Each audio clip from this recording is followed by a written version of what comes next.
everyone, welcome back to our YouTube channel. This is Shivangi from Team Scholaro, and in this video I want to talk about observations and especially classroom observations. Classroom observation is a time where someone from your central office or administrator would come to observe you for an extended period of time. It could be 15 minutes, it could be 30 minutes, or it could be 1 hour. Observations can be announced as well as unannounced. For example, you can get a prior information about the time, at what time the administrator is going to come to observe you, or it can be totally candid. Both of these situations are scary for the teachers, as someone is going to come to your classroom to observe you or basically to judge you. But this is a time where you can grow as an educator, because this is an opportunity where you can learn what are the things you are doing correctly and what are the things you need improvement on. So you should not think that they are coming to judge you, but you should think that they are coming to help you grow as an educator. So in this video I have 5 tips for you when it comes to observation, and these tips are not just for observation. These tips you can apply on your regular teaching as well. You can apply these tips without putting any additional effort. These strategies you can apply on your day-to-day teaching, so that when observation time comes in, you don't need to put any additional effort and you can go purely natural. So my very first tip is to have someone greet the administrator.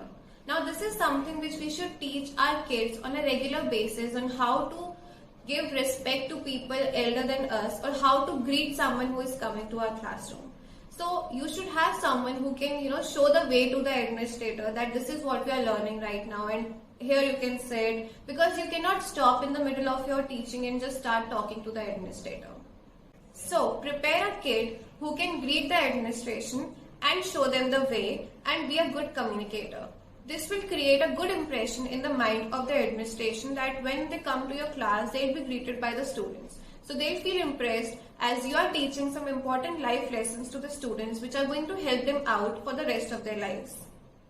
My tip number 2 is ignore the administrator completely. You have to completely ignore the administrator. Don't look at him, don't greet him. Just focus on the kids right in front of you. Focus on what you are teaching to them. Your mind and body should be present in the moment of teaching the class, because this is something which is very important for you. And when you do this, when you ignore the administrator completely, you will overcome the fear of nervousness and you will come out more prepared and confident in the classroom. My tip number 3 is give opportunities to the kids to interact. Your administrators would not come to your classroom to see you are the only one talking. So you should give multiple opportunities to the kids to interact as well. So try to make the session as interactive as possible. This will also allow the students to be more collaborative. Ask questions which can be answered in multiple ways, or in which a discussion is required.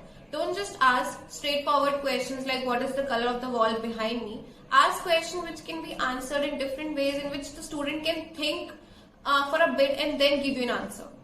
Because the administrator is not coming to see how you are teaching the students. They are coming to see what the students are getting out of it, or what the students are understanding about the topic they are learning.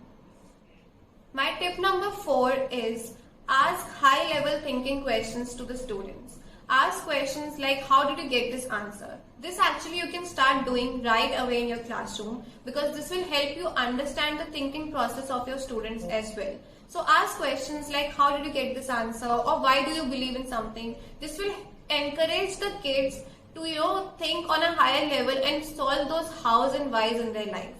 And tip number 5 is set targets and objectives for the class. This is something which is extremely important, that you should set a target or objective for your classroom and write it down somewhere on the board you are teaching, and make your kids understand that this is something which we are trying to achieve, or this is the objective we are trying to achieve for our classroom today. So you should always set some targets for your class and write it down somewhere where it is clearly visible for the students to read and think on the same parameters. And when the administrator will come into your class, they can just simply look at the board and see what you are teaching in the class. They don't need to ask any other questions like what you are teaching or how you are teaching.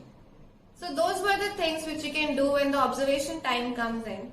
You can also apply these strategies in your day-to-day classroom to make your teaching more effective.